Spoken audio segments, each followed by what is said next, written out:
आज का जो टॉपिक है ना, कल क्या पढ़ा था? लिंकेज। लिंकेज में से पहले एक्सपेरिमेंट में रेशियो आया था 3:1। मॉर्गन के फर्स्ट एक्सपेरिमेंट में। और दूसरे में आया था 1:1। तो जिसमें 1:1 आए उसमें मेल क्या होगा और फीमेल क्या होगी, ऐसे भी एग्जामिनर पूछता है उल्टा करके। जिसमें रेशियो आए 1:1, यानी 50% बच्चे ऐसे, 50% वैसे, मतलब रेड वाले 50%। ये 1:1 है ना? तो कैसे होंगे पेरेंट्स?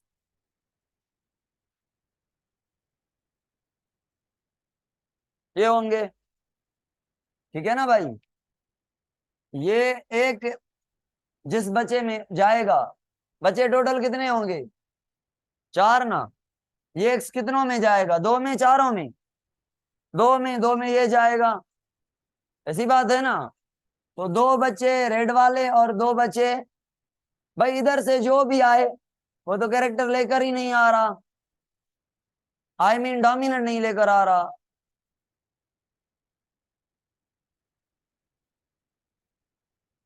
न्यू बुक कब से स्टार्ट करेंगे? न्यू बुक को ही तो पढ़ रहे हैं। आप न्यू बुक को खोलें। अगर कोई चीज आपकी न्यू बुक में से रह गई है तो मुझे भेजें।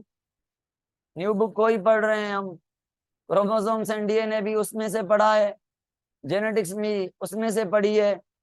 अगर फिर भी आपको कहाँ पे कंफ्यूजन हो रही हैं तो फोटो निकाल के मोबाइल से व्हाट्सएप पर ऐसे अंडरलाइन करके, इनसर्किल करके मुझे भेजें।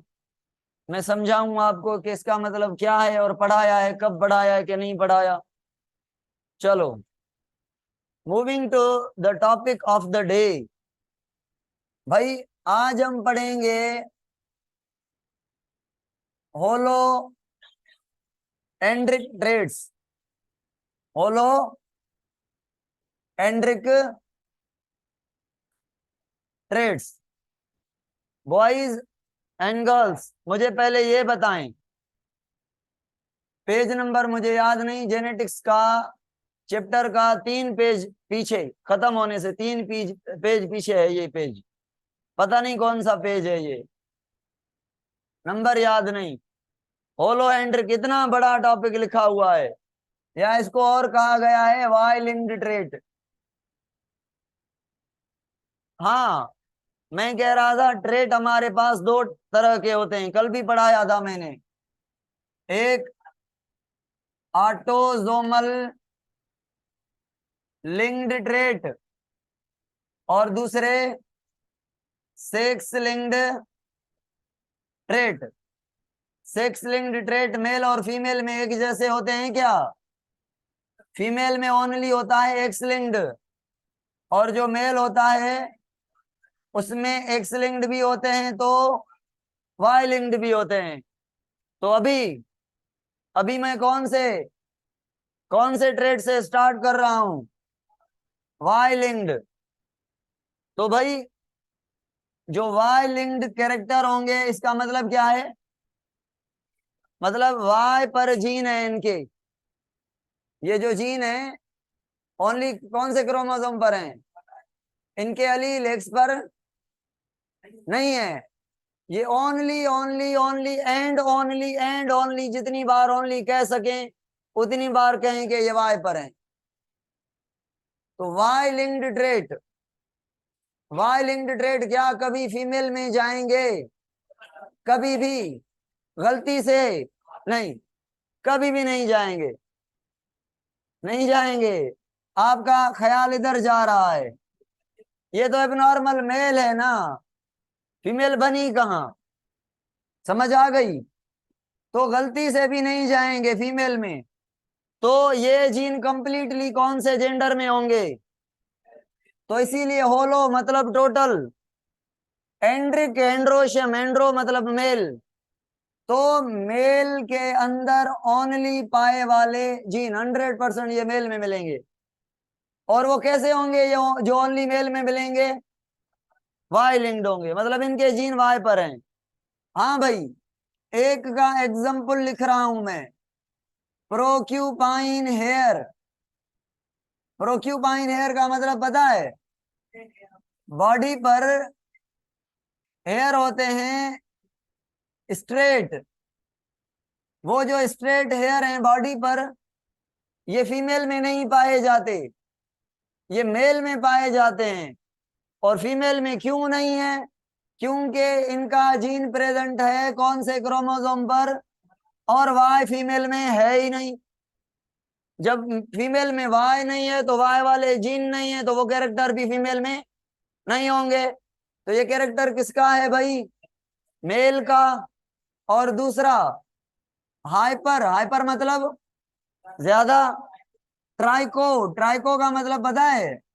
ट्राइकोम मतलब कांटे, नोकीले कांटे मोटे होते हैं ना, तो ऐसे बाल जो मोटे मोटे हों, बड़े हों, तो उनको हम कंपेयर कर सकते हैं कांटों से।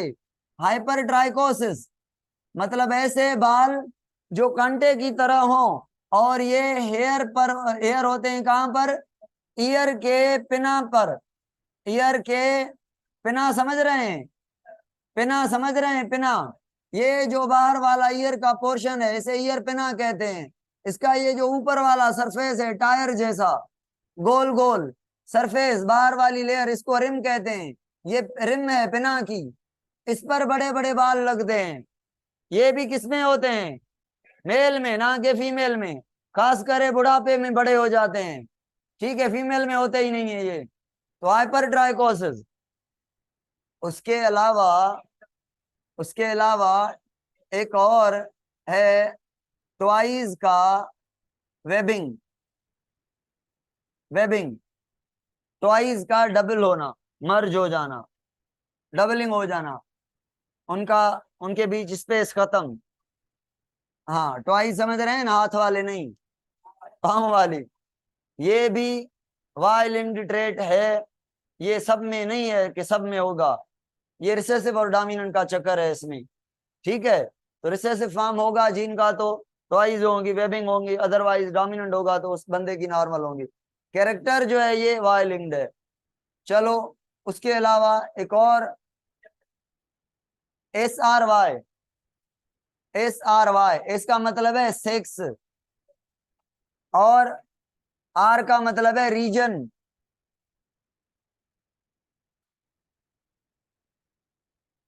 सेक्स डिटर्मिनेटिंग या सेक्स डिटर्मिनेशन। एस का मतलब हो गया सेक्स डिटरमाइनिंग, सेक्स को डिटरमाइन करने वाला। आर का मतलब है रीजन, रीजन। और वाई का मतलब है वाई क्रोमोसोम। तो एस आर वाई का मतलब है एक ऐसा जीन है जो सेक्स को डिटरमाइन करता है, और ये प्रेजेंट है कहां पर? रीजन इसका कहां पे? वाई पर। तो ये S R Y gene only male में मिलता है, ये मेल ने इसको प्रमोट करता है, ये मेल ने इसको प्रमोट करता है, ठीक है। टीडीएफ, टीडीएफ, टी का मतलब है टेस्टिस, डी का मतलब है डिटर्मिनेटिंग या डिटरमाइनिंग, एफ का मतलब है फैक्टर। टेस्टिस को बनाने वाले, टेस्टिस को डेवलप करवाने वाला जो जीन है, जो स्टार्टिंग करता है टेस्टिस की, वैसे तो हजारों जीन का रोल है, मगर जो स्टार्ट करता है वो टीडीएफ जीन है। तो ये सारे के सारे कैरेक्टर आपके वाई लिंक्ड हैं। ये वाई लिंक्ड हैं, ये ओनली और ओनली कहां पे मिलते हैं? मेल में। इनको क्या कहा जाता है? बोलो, क्या ये बाप से बेटी की तरफ ट्रांसफर होंगे? रीजन क्या है? कि एक्स लिंक्ड नहीं है, ऑटोसोमल नहीं है, वाई लिंक्ड है।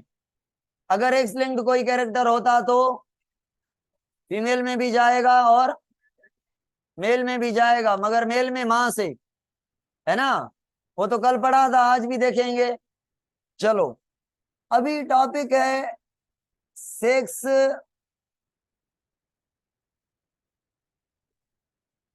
इन्फ्लुएंस्ड और सेक्स लिमिटेड ट्रेट। हवाल है, जैसे मैंने कहा था, हवाल प्रोग्राम है और कुछ नहीं भाई। कुछ कैरेक्टर तो हमारे प्रेजेंट हैं कहां पर? ऑटोजोम पर। ऑटोसोमल लिंक्ड हैं, उनके जीन मेल में होंगे या फीमेल में भी होंगे?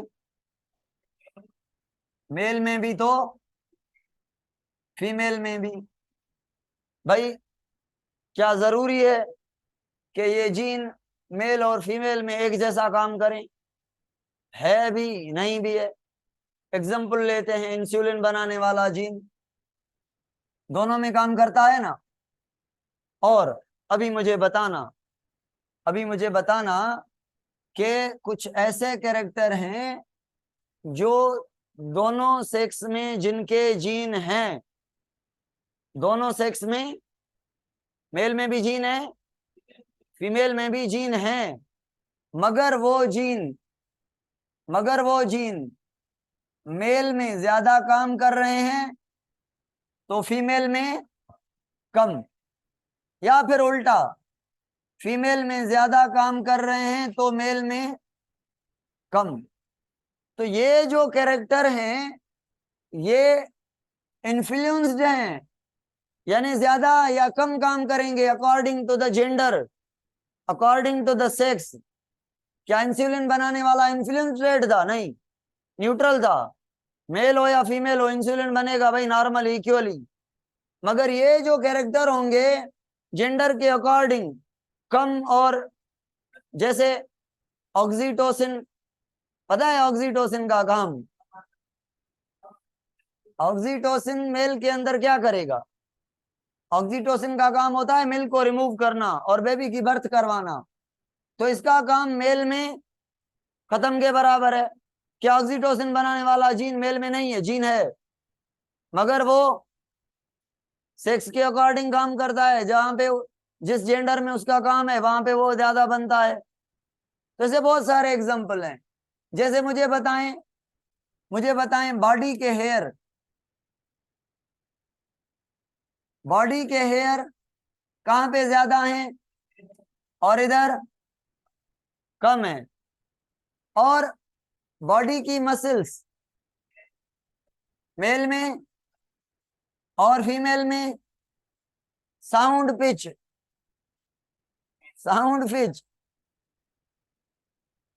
फीमेल का आवाज जो है ना वो तेज होता है, साउंड पिच। तो ये कैरेक्टर दोनों में है मगर थोड़े ऊपर नीचे हैं। दूसरे कैरेक्टर ऐसे होते हैं जो किसी एक सेक्स में मिलते हैं, दूसरी में होते ही नहीं है। इसका ये मतलब नहीं कि उनके जीन नहीं होते, उनके जीन होते हैं मगर जीन स्विच, यहाँ पे जीन स्विच ऑफ नहीं है, थोड़ा और ज्यादा काम करते हैं। समझ आ रही है?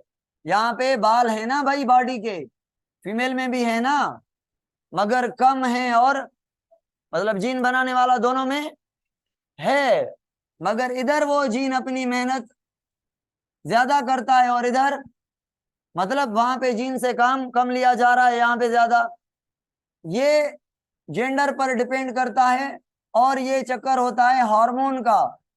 हार्मोन की प्रोडक्शन इनके लिए ऊपर नीचे होती है, तो हार्मोन की वजह से कोई कैरेक्टर मेल में ज्यादा फीमेल में कम, फीमेल में ज्यादा मेल में कम।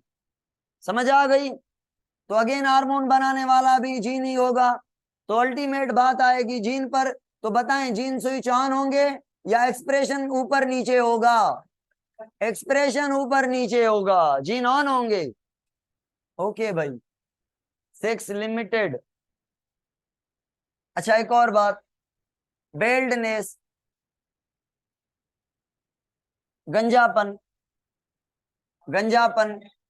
मेल में ज्यादा है और फीमेल में। इसकी लॉजिक एक और है, पता है क्या है? इसकी लॉजिक ये है कि मेल में गंजापन is determine by the dominant.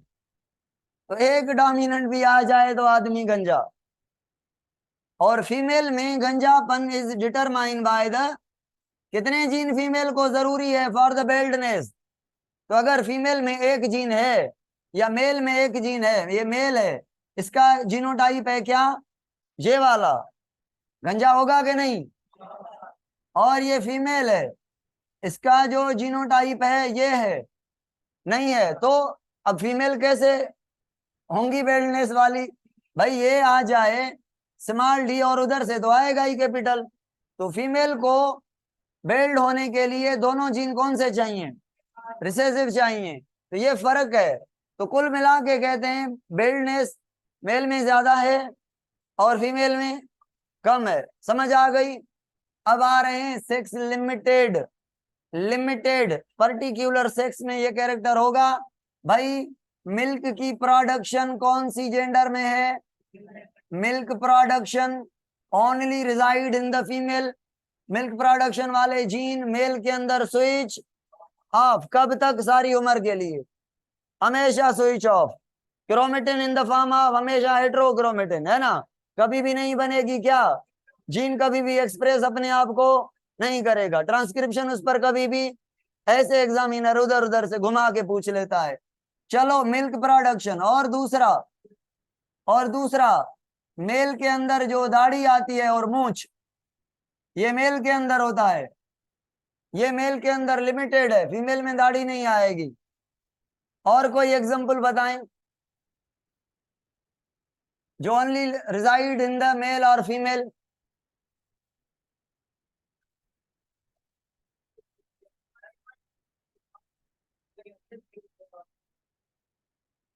अगर बियर्ड किसी मेल को नहीं आता, अगर दाढ़ी किसी मेल को नहीं आती तो ये एबनॉर्मलिटी है, रिसेसिव हो गया है बेचारा।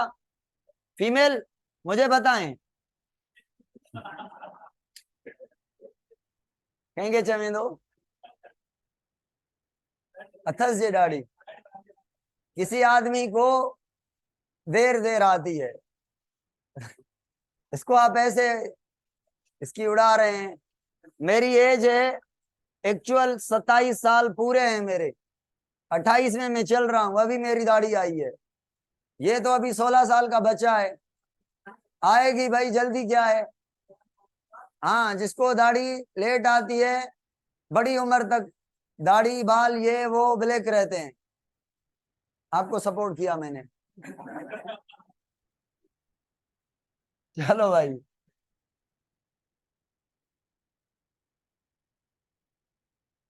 मेरा किस्सा भी यही था ना, तो बात ये थी। चलो जी। अच्छा मुझे ये तो बताएं क्या ये जो फीमेल है और जो मेल है, क्या ये फीमेल दाढ़ी वाले जीन अपने सन को ट्रांसफर करेगी कि नहीं? जीन है, जीन पड़े हैं, स्विच ऑफ हैं, तो क्या बच्चे को नहीं देगी क्या? तो माँ वाले क्रोमोसोम तो 23 जाएंगे ना, तो जीन कंट्रीब्यूट करेगी, दाढ़ी वाले कैरेक्टर ट्रांसफर करेगी, मगर अपने आप के अंदर जीन को एक्सप्रेस नहीं करेगी। मतलब फीमेल के अंदर वो इस जीन को भाई सुने, हार्मोन पढ़ाऊंगा ना, उसमें मोस्ट टेक्निकल सवाल ये है कि भाई आपका ये है डीएनए। मैं आपसे सवाल पूछ रहा हूं, जवाब नहीं बताऊंगा। बड़ा टेक्निकल मजेदार, हल्की थोड़ी सी लॉजिक है मगर बात काम की है। आपका ये डीएनए है, कितने जीन है? 30,000। कैसे पता चलता है कि इस जीन से प्रोटीन बनानी है, इससे? अब कैसे वो आरएनए यहां पे आता है? कैसे आरएनए डीएनए खुला हुआ होता है क्या? जो हार्मोन होता है ना, वो हार्मोन स्पेसिफिक जगह के लिए आता है। तो हार्मोन आके आप पढ़ेंगे कि प्रोटीन वाले हार्मोन सेल मेम्ब्रेन पर लगेंगे और लिपिड वाले सीधे डायरेक्ट सेल मेम्ब्रेन से क्रॉस करके जाएंगे। भाई नॉन पोलर है ना लिपिड वाले, तो मेम्ब्रेन से क्रॉस करके जाएंगे। चलो प्रोटीन वालों ने हाथ मैसेज दिया, फिर वो सेकेंडरी मैसेंजर बनाएगी प्रोटीन। वो सेकेंडरी हार्मोन जो होंगे वो उस पर्टिकुलर जीन के लिए ही, उसी के लिए बने हुए हैं। तो वो हार्मोन पहचानेंगे कि ये जीन है, तो हार्मोन जीन के लिए बने होते हैं। अगर फीमेल ट्रांसफर कर सकती है जीन तो वो रिसीव ही होगा ना, तो बच्चे में होगा। फीमेल में था, फीमेल ने अपने बाप और माँ से लिया था। मैं ये कह रहा हूं कि फीमेल में वो जीन काम नहीं करेगा, फीमेल में दाढ़ी नहीं बनवाएगा, जैसे मेल में मिल्क प्रोड्यूस नहीं करवाएगा जीन, क्या मेल में नहीं होगा? अच्छा, एक और क्वेश्चन मेरा, क्या ये जीन ऑटोसोमल हैं? ऑटोसोमल हो सकते हैं या नहीं? क्यों हो सकते हैं ऑटोसोमल? और सेक्स लिंक्ड भी हो सकते हैं। भाई एक्स दोनों में है ना, मेल और फीमेल में। सुनिए, अगर मैं वाई लिंक्ड जीन को इन दोनों में से कोई टर्म दूं तो कौन सा दे सकता हूं? वाई लिंक्ड ट्रेड्स को क्या कह सकता हूं? सेक्स लिमिटेड, ओनली मेल में। मगर एक्चुअली उनको नहीं माना जाता सेक्स लिमिटेड। क्यों? क्योंकि वो फीमेल में जीन ही नहीं है। होलो एंड्रिक और सेक्स लिमिटेड में देयर इज थोड़ा थोड़ा फर्क। कौन सा? कि सेक्स लिमिटेड वाले मेल और फीमेल में जीन होंगे, जीन काम एक सेक्स में करेंगे, और होलो एंड्रिक मेल में है, फीमेल में है ही नहीं। ठीक है, तो ये सेक्स लिमिटेड भी है मगर होलो एंड्रिक भी है, कंप्लीटली सेक्स लिमिटेड जैसे नहीं है।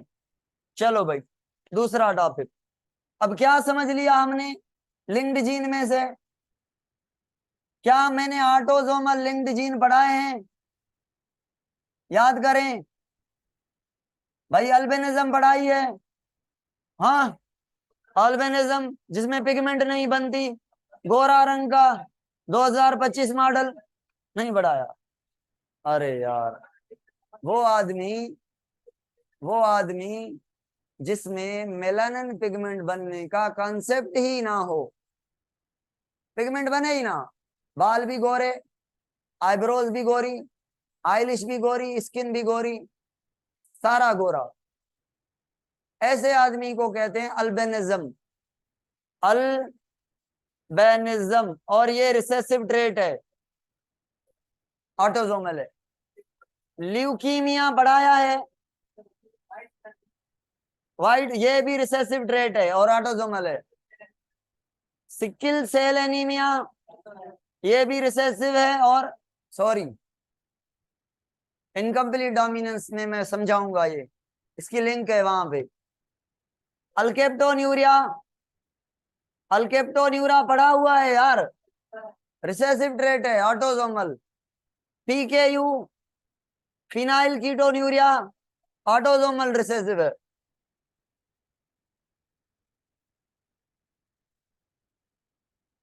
तो ये ऑटोसोमल लिंक्ड ट्रेट है, मेल और फीमेल में दोनों में होंगे या नहीं? क्या अल्बिनिज्म फीमेल को नहीं होगी?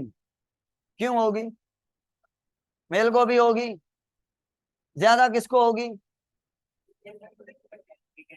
बराबर, मेल को भी दो जीन चाहिए, फीमेल को भी दो। मतलब आपको 2-3 दिन के लेक्चर समझ नहीं आए, ये बात नहीं बता रहे तो। ड्यूरिंग प्रेगनेंसी पेरेंट का जीनोटाइप कैसे मिलते हैं कि बॉय होगा या गर्ल? ये कैसा सवाल है? ड्यूरिंग प्रेगनेंसी पेरेंट का जीनोटाइप कैसे मिलते हैं कि बॉय होगा? बच्चे का जीनोटाइप देखेंगे ना, पेरेंट का देख के क्या करेंगे? पेरेंट से तो प्रोबेबिलिटी है ना, तो बच्ची भी पैदा हो सकती है, बच्चा भी। न माँ से पता चलेगा न बाप से पता चलेगा कि बच्चा कैसा है। बच्चे के पता चलने की इंफॉर्मेशन बच्चे से ही होगी। तो बच्चे की टेस्ट करेंगे जिसको हम अम्नियोसेंटोसिस कहते हैं। बच्चे की टेस्ट करेंगे ना, माँ के सेल निकालेंगे तो माँ के क्रोमोसोम नजर आएंगे।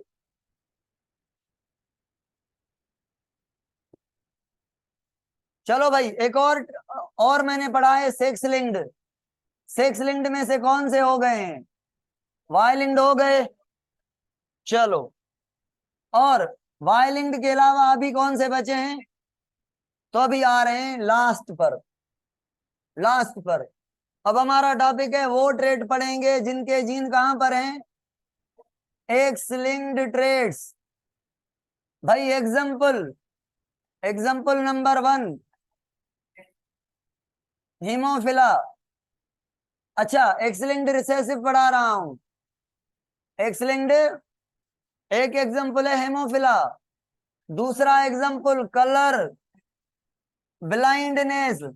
ये नाइट ब्लाइंडनेस नहीं है, रात को नजर इसको पड़ती है।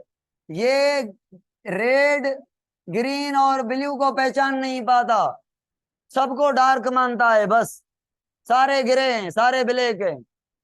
रेड और उसको आप रेड और ब्लू देंगे, वो नहीं कहेगा कि ये रेड है ये ब्लू है, कहेगा दोनों डार्क हैं। तो क्या कमी है इसमें? आंख के अंदर रेटिना के ऊपर वो प्रोटीन जो रेड कलर को, या वो प्रोटीन जो ग्रीन कलर को, या वो प्रोटीन जो ब्लू कलर को एब्जॉर्ब करती है, उस प्रोटीन में आ गया है फॉल्ट। वो प्रोटीन कलर एब्जॉर्ब, तीनों प्रोटीन अगर एबनॉर्मल, ये तीन टाइप की है कलर ब्लाइंड। रेड वाला जीन तो रेड नजर नहीं आएगा, ग्रीन वाला जीन, ये रेड और ग्रीन सेक्स लिंक्ड हैं। जो ब्लू है ना, ब्लू कलर ब्लाइंड, वो ऑटोजोमल है। तो ऑटोजोमल में ऐड कर दें एक और ब्लू कलर ब्लाइंडनेस, है ना, रेड और ग्रीन नहीं। रेड और ग्रीन को कहां पे ऐड करेंगे? रेड और green colour blindness sex linked में। चलो भाई चलते हैं सेम जगह पे। तो ये ऑटोजोमल है, निकालें इसको यहां से। कलर ब्लाइंड तो है मगर एक्स लिंक्ड नहीं है। ओके ओके, पूछूं सवाल भला? रेड और ग्रीन कलर ब्लाइंड के लिए मेल को कितने जीन चाहिए ऑनलाइन वाले? और मेल को दो चाहिए। ये मेल है और बीमारी एक्स लिंक्ड है, एक ही चाहिए ना भाई, है ना। रेड वाला रिसेसिव जीन है, ग्रीन वाला रिसेसिव जीन है। अगर दोनों रिसेसिव जीन है तो ना इस बेचारे को रेड नजर आ रहा है ना, जो नॉर्मल बंदा होता है ना वो तीनों कलर को पहचान पाता है। तो नॉर्मल बंदे को कहते हैं ट्राइक्रोमेट। ट्राइक्रोमेट मतलब वो बंदा तीनों कलर पहचान सकता है, यानी जीन तीनों उसके सही हैं। ये जी भी डोमिनेंट है, आर भी डोमिनेंट है, और वो जो ब्लू वाला ऑटोजोमल वाला वो भी डोमिनेंट है। समझ आ गई? चलो ये भी डिटेल में पढ़ेंगे हम, इसको कल पढ़ेंगे, इसको आज पूरा करते हैं। और तीसरा एग्जांपल मैं ले रहा हूं, मस्क्यूलर डिस्ट्रॉफी। मस्क्यूलर डिस्ट्रॉफी, सुने डिस्ट्रॉफी, डिस्ट्रॉफिन प्रोटीन है, पता है इस प्रोटीन का भाई इंट्रोडक्शन हो जाएगा ना तो डिटेल में पढ़ने का मजा ही और होगा। डिस्ट्रॉफिन एक प्रोटीन है जो हमारे गोश्त को टाइट करती है, सपोर्ट देती है, स्टिफनेस देती है। जो हमारे बॉडी बिल्डर्स का ऐसे बात से देखते हैं तो वाह भाई बड़ी बड़ी टाइटनेस है, वाह वाह। तो ये है ड्यू टू द प्रोटीन। कौन सी प्रोटीन? इसकी वजह से ताकत बढ़ती है मसल की। अगर ये डिस्ट्रॉफिन प्रोटीन मसल में ना हो, सुने, कॉन्ट्रैक्ट और रिलैक्स करने के लिए डिस्ट्रॉफिन नहीं होती, वो तो एक्टिन और मायोसिन है ना यार। ये जस्ट मजबूती देने के लिए, हार्डनेस देने के लिए, पावर देने के लिए है, जिसको कहते हैं डिस्ट्रॉफिन है। मुझ में भी है, मजाक लगी थी, बड़ी गाल है यार।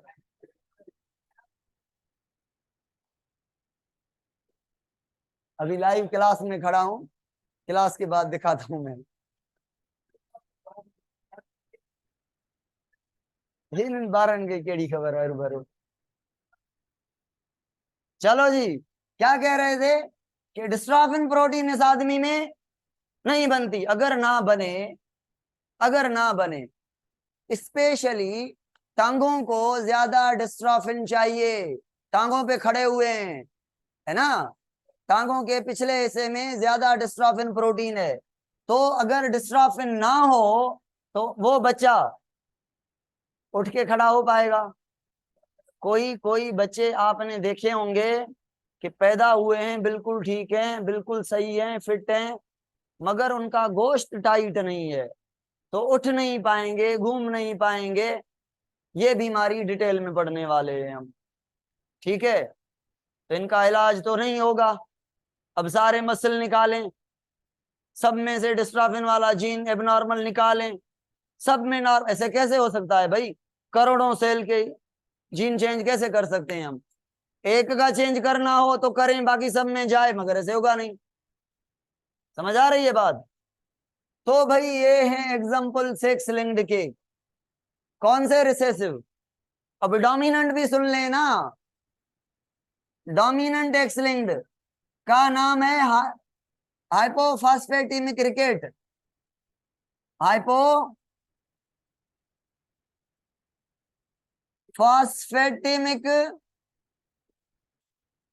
रिकेट।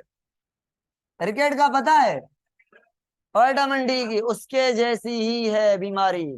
विटामिन डी की एब्जॉर्प्शन में मसला होता है, बोन सॉफ्ट हो जाते हैं, ठीक है। हाँ, फॉस्फेट का प्रॉब्लम होता है, नॉट ओनली कैल्शियम का मसला, विटामिन डी जैसा ही मसला है, मगर उसके साथ फॉस्फेट भी होता है। तो फॉस्फेट को एब्जॉर्ब करवाने वाली जो प्रोटीन है वो जीन बनाता है। अब वो जीन अगर डोमिनेंट होगा तो वो ब्लॉकेज कर लेगा, ऐसे प्रोडक्ट बनाएगा कि एब्जॉर्प्शन फॉस्फेट की सही से नहीं होगी। तो जो बोन्स हैं वो सॉफ्ट, खोखले और नरम बन जाएंगे। तो ये है हाइपोफॉस्फेटेमिक एसिड, ये डोमिनेंट डिजीज है। इसके पास डोमिनेंट जीन होगा तो ये उसको बीमारी होगी। मतलब ये जीन कौन सा चाहिए? रिसेसिव चाहिए। नॉर्मल केस के लिए डोमिनेंट बनेगा तो बीमारी करेगा, बाकी ये डोमिनेंट होंगे तो ये बीमारियां नहीं होंगी। अगर भाई हेमोफिला क्या है, इस पर आते हैं हम। हेमोफिला ऐसी बीमारी है, हीमो, हीमो का मतलब ब्लड, ब्लड क्लॉट नहीं होती। छोटे से कट लगने से, छोटी सी इंजरी होने से, थोड़ी गर्मी बढ़ जाए, थोड़ी रबिंग हो जाए, थोड़ा सा कट लग जाए, ब्लड लीक होना, जैसे डिलीवरी का टाइम, एक्सीडेंट का टाइम, ये तो बड़े केसेस है ना। इवन थोड़े कट से ब्लड बहना स्टार्ट हो तो रुक नहीं पाती। पहले बताऊं कि हम ब्लड को कैसे रोकते हैं, वो तो समझे ना, फिर हेमोफिला को समझेंगे। भाई ये ब्लड है आपकी, ठीक है, ये इधर जा रही है, ये इधर भी जा रही है और ये इधर भी जा रही है। अब यहां से लग गया ब्लड वेसल को कट, ये ब्लड बाहर निकल रही है, ये लो रेड कलर की ये ब्लड यहां से बह रही है। अब हमारी बॉडी क्या करती है? हमारी बॉडी में ऐसे ऐसे ऐसे ऐसे ऐसे धागों जैसे क्या होते हैं? फाइब्रिन प्रोटीन, क्लॉटिंग फैक्टर, धागे जैसे, इलास्टिक, टेंसाइल, फ्लेक्सिबल, ये बहुत सारे होते हैं। इनको हम मिला जुला के कहते हैं क्या? क्लॉटिंग। होती क्या है एक्चुअली? प्रोटीन। तो हमारी बॉडी इन धागों को कहती है जल्दी मेरे पास आ जाओ, इसको छोड़ो, इसको छोड़ो, इधर आओ। तो बॉडी के तमाम धागे वो प्रोटीन इधर आते हैं, ऐसे ऐसे ऐसे ऐसे ऐसे अपने आप को अरेंज कर देते हैं। जब बहुत सारे धागे पड़ जाते हैं तो जो आपके प्लेटिलेट्स हैं वो आके इन पर टिक जाते हैं। अगर ये धागे ना हो, प्लेटिलेट्स रुकेंगे। तो पहले धागे, फिर प्लेटिलेट्स, ये आपका ब्लड का फ्लो इस साइड से क्या हो गया? स्टॉप। तो ब्लड स्टॉप हो गई। तो ब्लड क्लॉटिंग कैसे होती है? जहां पे कट लगे उससे पहले हम क्लॉटिंग फैक्टर्स को अक्यूमुलेट करते हैं। अगर ये होंगे ही नहीं, ये होंगे ही नहीं, बॉडी में कम पड़ जाएंगे, तो ब्लड कौन रुकवाएगा? भाई क्यों नहीं होंगे? क्यों नहीं होंगे? इनको बनाने वाला ये खुद प्रोटीन है, इनको बनाने वाला जीन एबनॉर्मल होगा तो ये प्रोटीन नहीं बनेंगे। तो हेमोफिला जो बीमारी है इसमें क्या होता है? ब्लड क्लॉट नहीं होती, और क्या होती है? ब्लीड होती है, ब्लीडिंग होती है, या ब्लीडिंग नहीं रुकती, ब्लीडिंग होती रहती है, क्लॉटिंग नहीं होती। ये बीमारी है एक जीन की, जो जीन है रिसेसिव, तभी तो काम नहीं कर रहा ना, क्लॉटिंग फैक्टर नहीं बना रहा। रिसेसिव जीन कहां पर लोकेटेड है? एक्स लिंक्ड पर है। तो एक्स लिंक्ड है, फीमेल में कितने होंगे? अगर एक फीमेल में एक क्लॉटिंग फैक्टर बनाने वाला है एच, हेमोफिलिक वाला डोमिनेंट, और एक रिसेसिव है, ये तो क्लॉटिंग फैक्टर नहीं बनाएगा। क्या ये भी नहीं बनाएगा? बनाएगा। तो इस फीमेल के अंदर क्लॉटिंग फैक्टर बनेंगे कि नहीं? बनेंगे। तो इसको हेमोफिला की बीमारी होगी कि नहीं? नहीं होगी। मगर ये फीमेल अपने बच्चों को गिफ्ट में बीमारी दे सकती है। खुद को बीमारी नहीं है, खुद को बीमारी का जीन है, मगर बच्चों को बीमारी का जीन दे सकती है। अच्छा, ये मेल है, ये इसके पास एक डोमिनेंट जीन है, बताएं क्लॉटिंग फैक्टर बनेंगे कि नहीं? अगर ये एच जीन नहीं है, ये एच जीन नहीं है और ये स्मॉल एच है, अब क्लॉटिंग फैक्टर नहीं बनेंगे। क्या इसके ऊपर वाइफ के ऊपर जीन है? नहीं। तो फीमेल में भी एक रिसेसिव है, मेल में भी एक रिसेसिव है, मगर बीमारी मेल को हो रही है। क्यों? ऑनलाइन वाले बताएं मुझे।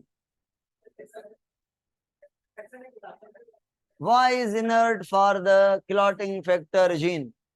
Y के पास क्लॉटिंग फैक्टर वाले जीन की जगह ही नहीं है। Y क्रोमोसोम पर ये जीन है ही नहीं। मेल में ये जीन ओनली और ओनली X में है और एक X है। फीमेल में भी ये जीन X पर है, मगर X कितने हैं? 2। तो जीन भी कितने हैं? दोनों के दोनों रिसेसिव होने चाहिए in case of female, while in case of male एक ही काफी है। तो हेमीजाइगस का कॉन्सेप्ट कहाँ पे काम करेगा? ऑनलाइन वाले नहीं बता रहे। क्यों भाई, नाराजगी हो गई है क्या सारे बच्चों को? क्या हो गया है?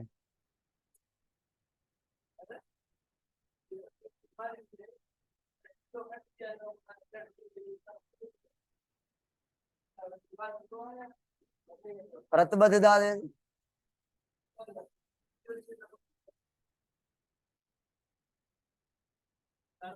तरीके हैं ना भाई, डॉक्टर कैसे बनेंगे? अगर आपके सामने अगर आपके सामने कोई एक्सीडेंट हो जाए ना, सुने सुने, अगर आपके सामने कोई एक्सीडेंट हो जाए, ब्लीडिंग बहती रहे, तो अगर ब्लीडिंग ना रुके, इसके ऑर्गन को बांध लें।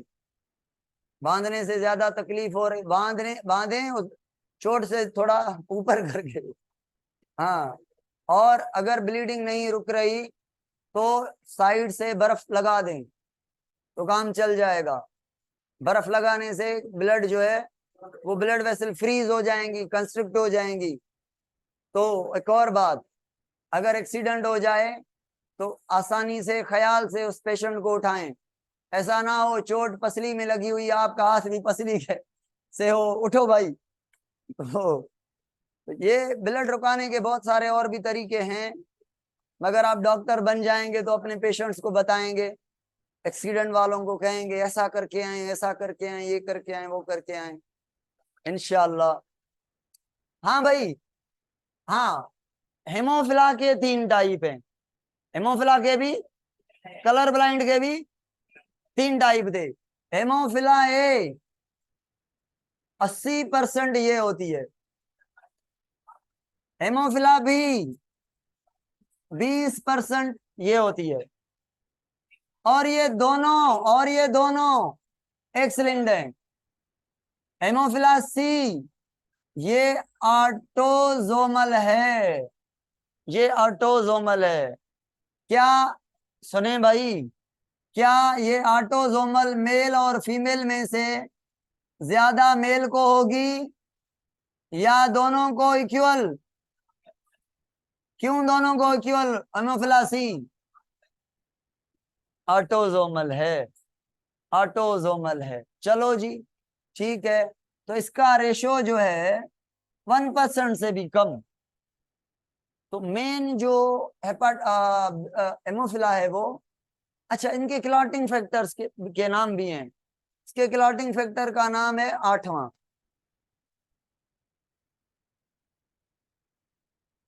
और ये 11 बन गया। चलो ये 9, ठीक है। और ये 11, ये 11, ये 9 और ये 8।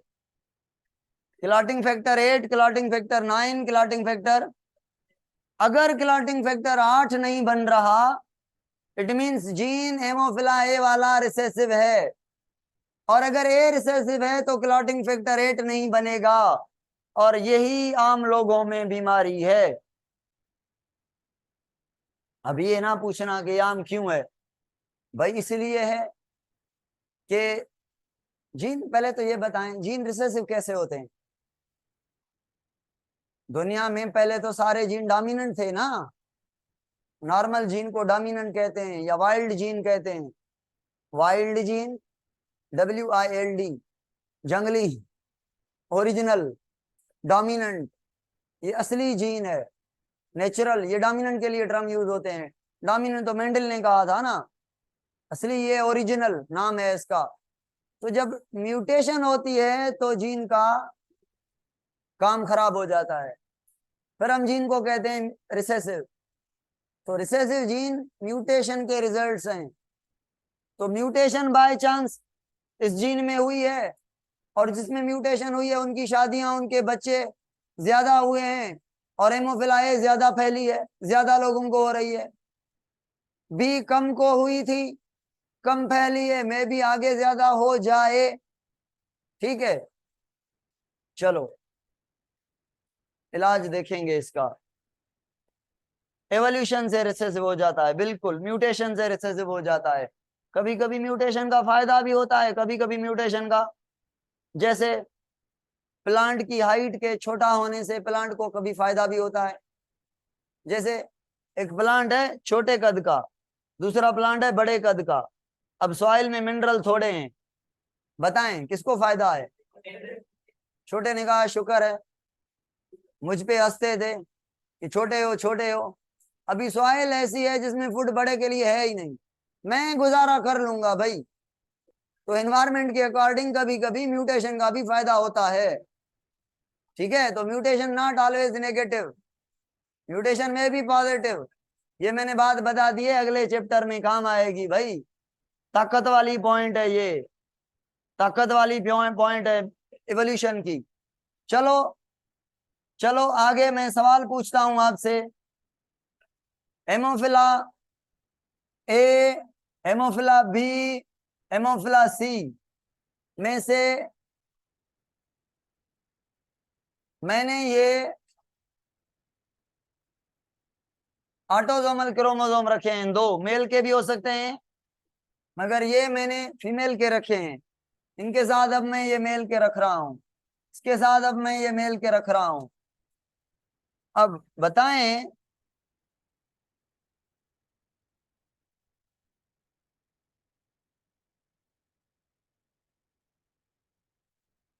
हाँ भाई, ये फीमेल अफेक्टेड है, इसको हेमोफिला होगी,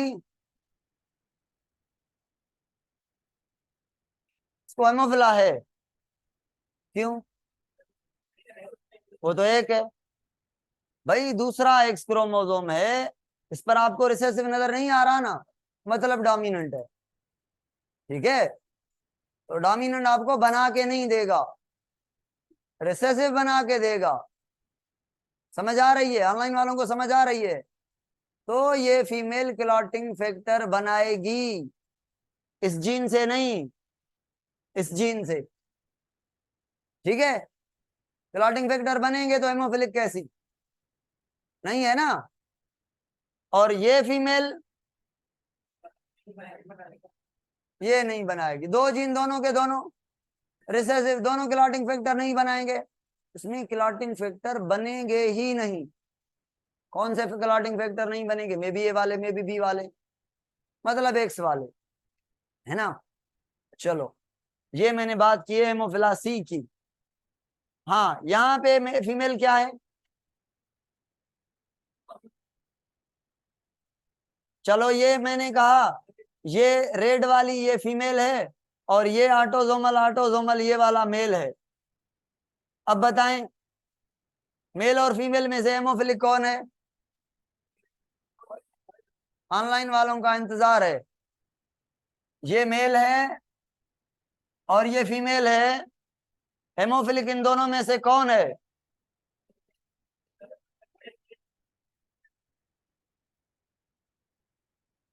ऑनलाइन वाले कह रहे हैं मेल, और यहां से भी आवाज आ रही है मेल, बड़ी बात है भाई।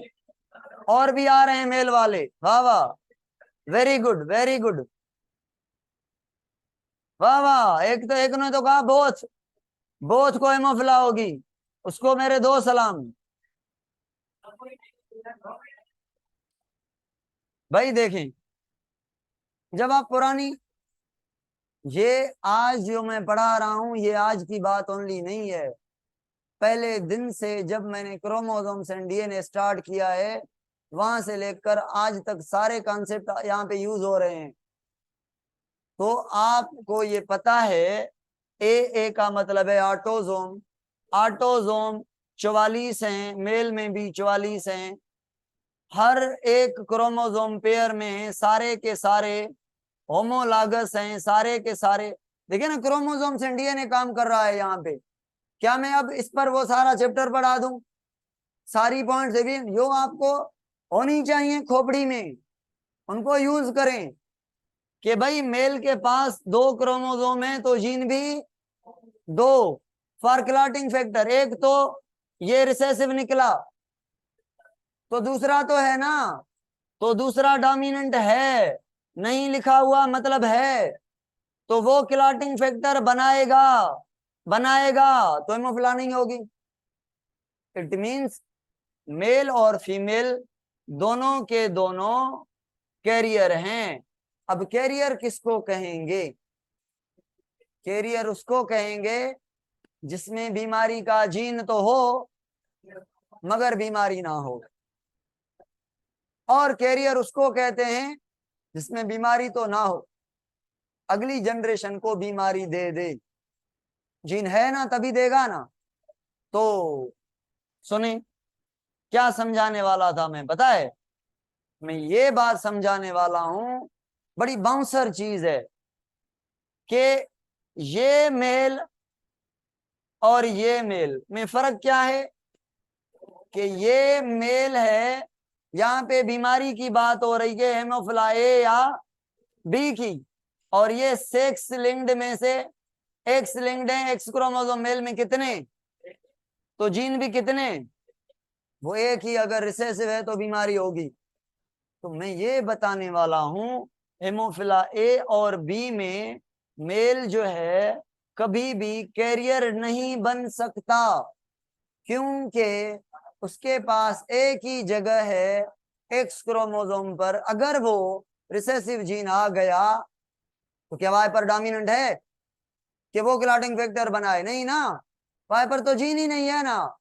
तो ओनली मेल में एक जीन डिसाइड करता है कि मेल में भी हेमोफिलिक और नॉट।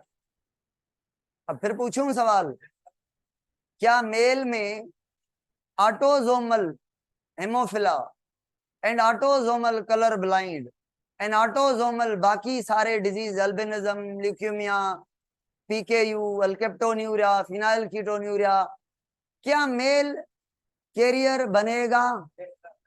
ऑटोजोमल में बनेगा, ऑटोजोमल में बनेगा, बिकॉज इट रिक्वायर 2 जीन, दोनों के दोनों रिसेसिव चाहिए। एक रिसेसिव है तो दूसरा तो काम उठाएगा ना। समझ आ गई?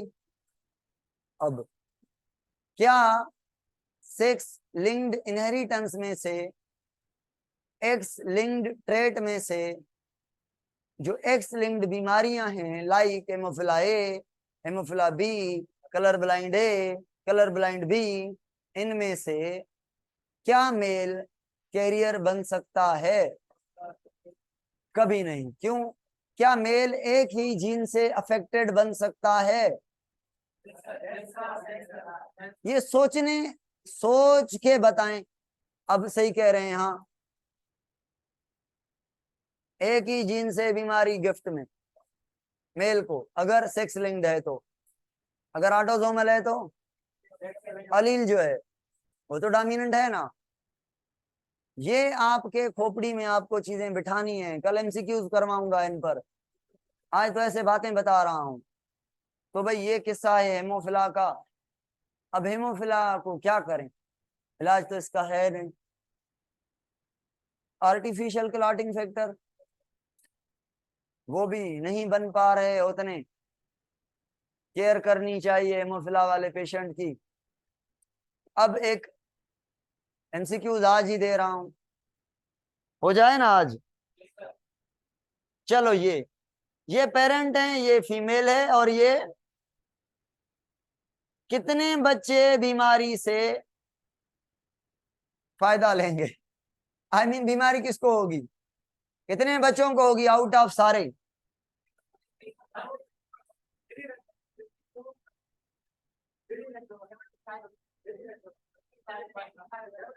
चलो करके देखते हैं, एक को होगी, एक को होगी, वो भी एक मेल को। सुने, मैं ऐसी बात बता रहा हूं कि इन सब पेरेंट्स को देख के बताएंगे कितने परसेंट बच्चे अफेक्टेड, वो बात बता रहा हूं।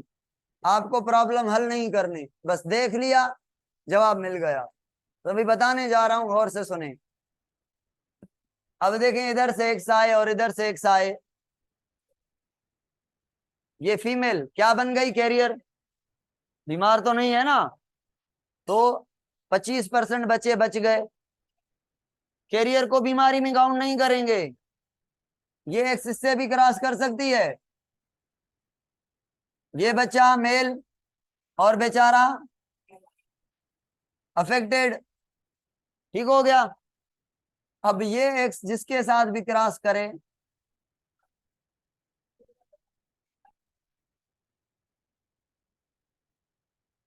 समझ आ गई? ओनली एक बच्चा अफेक्टेड, बाकी बच गए कितने, 75 बच गए, और 25%। अब सवाल ऐसे नहीं पूछता एग्जामिनर, किसी और ट्रिक से भी पूछता है। एग्जामिनर ये नहीं कहता कितने बच्चे अफेक्टेड हुए, एग्जामिनर कहता है कितने मेल बच्चे अफेक्टेड हुए। एक आउट ऑफ दो, तो परसेंटेज में हम कहेंगे 50% मेल बेबी। तो मेल पूछ रहा है तो मेल में से परसेंटेज बताएंगे, आउट ऑफ 4 में से नहीं बताएंगे, ठीक है ना। कितने बच्चे फीमेल अफेक्टेड हुए, कितने नॉर्मल हुए फीमेल बच्चे, समझ आ गई? अब देखें, अगर अगर बड़े काम की चीज बता रहा हूं, अगर बीमारी फीमेल के दोनों जीन पर है और मेल पर नहीं है, सारे मेल बेबी अफेक्टेड, सारे फीमेल बेबी कैरियर। मैंने क्यों ऐसे कहा, प्रॉब्लम सॉल्व ही नहीं किया। क्यों कहा मैंने ऐसे कहा कि भाई देखें, एक्स एक्स दोनों एक्स वाई, क्या फीमेल बेबी बनाने के लिए एक एक्स मेल से आती है, और एक एक्स, जो भी एक्स आएगी बीमारी लेकर आएगी, जो भी बच्ची बनेगी उसमें एक एक्स तो ये होगी ना, एक वो, तो सारी फीमेल बच्चियां क्या, अब अगर यहाँ पे एच लगा दूं ना तो सारे बच्चे अफेक्टेड। चलो एच को हटा रहा हूं, फिर हटा रहा हूं। अगर मैं फिर रिपीट कर रहा हूं, मैं फिर रिपीट कर रहा हूं ये चीज। अब देखें, अगर फीमेल में दोनों एच लगे हुए हैं अफेक्टेड, तो मेल के पास एच कहां से आती है, एक्स कहां से आती है, वाई मेल से आता है ना। तो एक्स जब भी आएगी मेल बेबी में कहां से आएगी, अगर मेल बेबी में दोनों जीन अफेक्टेड हैं तो male baby 100% gifted with disease. समझ आ गई? अब अगर ये बताएं मुझे, कितने male baby affected, zero. Zero male baby के लिए गिफ्ट इधर से आएगा और उधर से गिफ्ट नहीं आ रहा, बीमारी नहीं आ रही। कितने फीमेल बेबी अफेक्टेड, क्योंकि फीमेल बेबी होने के लिए दो जीन चाहिए, एक इधर से एक उधर से। अगर आपको किसी क्रॉस में ऐसा क्रॉस नजर आए कि एक इधर से एक इधर से एच नजर आ रही है, एच इधर है, रिसेसिव है जीन ना मेल में, तो हमेशा फीमेल के लिए एक्स कहां से जाएगी, एक, तो बाप हमेशा बेटी को बीमारी देगा, लाजमी देगा, मगर बेटी बीमार तब होगी जब माँ भी मेहरबानी करे। तो बेटी के बीमार होने के लिए दोनों पेरेंट्स के पास जीन होना, मैं फिर रिपीट करता हूं, बेटी के बीमार होने के लिए कितने जीन चाहिए? एक मस्ट बी फ्रॉम, मतलब फादर, लाजमी, कैरियर या अफेक्टेड? कैरियर तो होता नहीं। तो बच्ची अफेक्टेड तब होगी जब बाप क्या होगा? अफेक्टेड, और माँ कम से कम कैरियर। अगर माँ कैरियर है तो एक बच्ची अफेक्टेड, दूसरी तो बच गई। समझ आ गई? बस ऐसे देखना है। हाँ, यहाँ पे बताएं क्या होने वाला है। कितनी फीमेल बच्चियां अफेक्टेड? कैरियर कितनी? कैरियर दोनों, अफेक्टेड कोई नहीं, क्योंकि बाप से कोई जीन आने वाला नहीं। माँ से गिफ्ट मिलेगी तो female will be carrier. X ये इधर से और ये एक्स इधर से, तो baby will be carrier. Male to male, male to male बीमारी ट्रांसफर होगी? कभी भी नहीं होगी। It's all about today.